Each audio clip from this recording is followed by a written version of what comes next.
For some, the home office is to stay productive and focused, and for others, it's a place to unwind and relax. For me, it's a place for both. Hi, it's Chris, and in this video I'm going to show you how I transformed this 80 square meter room into a warm, functional home office space for two. When planning a new space, I like to start with a 2D floor plan, marking notable features in the room. Outlets, wall fixtures, door frames, windows, and even natural light, optimizing the layout for these different elements. Then I take note of what this space needs to accomplish, hide clutter and maximize storage, create desk setups for productivity and gaming, and tying it together with a cohesive, warm aesthetic that brightens the space and makes it feel bigger. Once I have a preferred layout designed, I begin researching different furniture options. Ultimately, I decided that custom built was the way to go for this project. While not cheaper, it does add a new fun element to the process, and the furniture doesn't feel too precious to get rid of in the future. Next, I use Shaper 3D on my iPad to create a 3D model of the room so that I can begin designing my custom furniture. Next to the desks, I'll build a small sideboard for storage that fills the negative space, along with a small staircase so Mocha can continue to watch out his favorite spot. On the rear wall, I designed two identically sized rolling carts, inspired by the Husky workbench I've been using as my coffee bar. This would be a place where I can work on projects and tinker with gear. One cart would be for general storage, while the other would house my 3D printer. My designs for this project were all fairly simple rectangular boxes. Without any irregular shaped pieces, I was able to use Cutlass Optimizer to minimize costs and waste. This tool gives you the precise number of plywood sheets you would need, along with the size and order of cuts to make. You just have to be aware that you do have a limited number of generations before you have to wait for a cooldown period or pay a fee. I took my list to Home Depot where I chose 3/4 inch sand plywood because it was cheap, and I knew I was going to be painting everything white later on. For any finishing surfaces, including the tops of the carts, the desks, sideboard, and stairs, I went with pre-finished maple plywood that I completed with edge banding for a clean, warm look. Once I had my parts roughly cut, I used a circular saw and a Craig jig to further cut each piece to proper size. I used rough sandpaper to sand each piece before applying a coat of primer and white paint. To make assembly easy and strong, I used a combination of wood glue and a Craig jig to create pocket holes, securing them together while using a good amount of corner clamps. For a complete novice woodworker, I found that pocket hole screws were a simple way to create a frame without any fancy joinery work needed.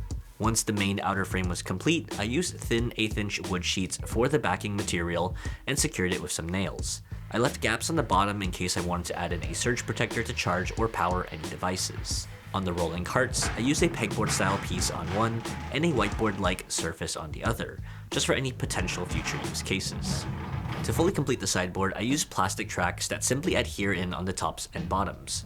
1/4 inch wood sheets were used as doors, with drilled holes sanded smooth for finger pulls. And for the stairs, I used a large laser cutter for the main side-facing pieces, since these were the only non-rectangular shapes. Then I created an internal frame out of some 2x4s and a lot of brackets. And honestly, I'm not sure if this is how stairs are meant to be built, but I put it together in a way so that it feels like each step is supported well, and it's held up so far nearly a year later. The maple plywood tops for the sideboard and stairs were all completed with maple edge banding, applied using an iron rubber roller, and finally trimmed and sanded flush.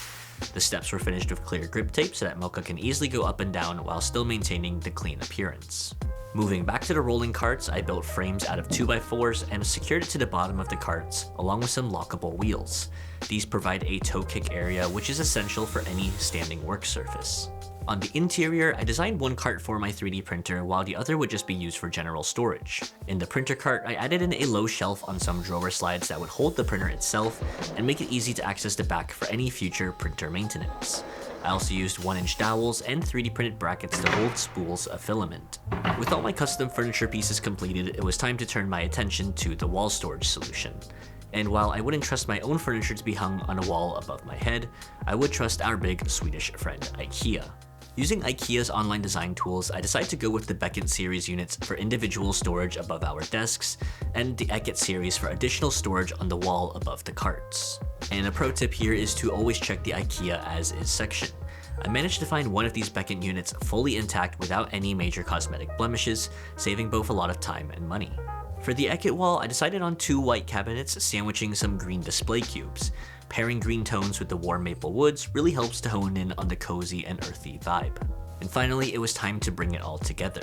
The Ikea furniture was mounted to the walls using a laser level and some toggle bolt anchors, and the etiquette units were incredibly close, and by some miracle actually fit my measurements. I installed the new maple ply tops to our existing standing desk legs, and slid the new sideboard into the gap between the desk and the wall, and confirmed that the newly built stairs were structurally sound, and Mocha is able to use them comfortably. The carts on wheels were moved into place and filled with our office storage. And to my delight, the 3D printer cart was built to the perfect size and works exactly as planned. When fully extended, it is quite heavy, so I use a few books or items to support the shelf, and I also lined the interior with an old yoga mat to minimize vibrations from the printer to the cart itself. To bring together the new warm and cozy theme, my partner and I picked out these sage green felt panels to mount on the wall behind our desks and on the wall behind us above the carts. These provide a pop of color that complements the lighter maple wood, and a cozy texture doubles as a board to pin stuff up to.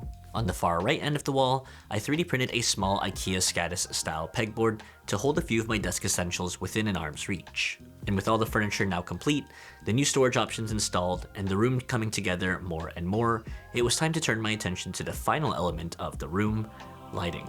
For this, I turned to Matthew and Sina, taking a page out of his home office makeover. I decided to also build some softboxes that would be mounted underneath the Ikea beckon units, providing a bright, soft light source perfect for working or relaxing. I built the frames from some offcuts of plywood and used foil tape to line the inside of the frames to provide an extra neutrally colored reflective source for the lights to bounce off of. I wrapped the entire frame in diffusion fabric and used a Govee COB light strip. While expensive, these were incredibly bright, already partially diffused, and have the full RGBW spectrum of colors, and they don't flicker on video. To finish the frames, I used thin maple plywood pieces to match the furniture and secured them to the beckon units with some high-strength magnets.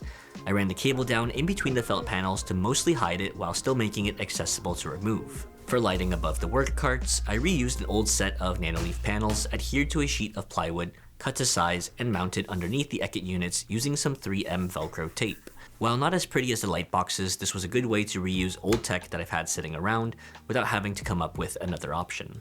On our desks themselves, I have light bars mounted behind my monitor for an extra soft, subtle glow, and my partner's desk has a lamp from Ikea. During the day, the natural light provided by our huge window works well, and by evening, the cozy lights are all tuned to a warm temperature for winding down. And that concludes the tour of our new DIY'd home office, a space that accomplishes all the goals I set out with optimized personal storage, productive desk setups, and a space to work creatively. I'll leave links to the gear and resources I used in this project in the description down below. Thanks for watching, and I will see you in the next one.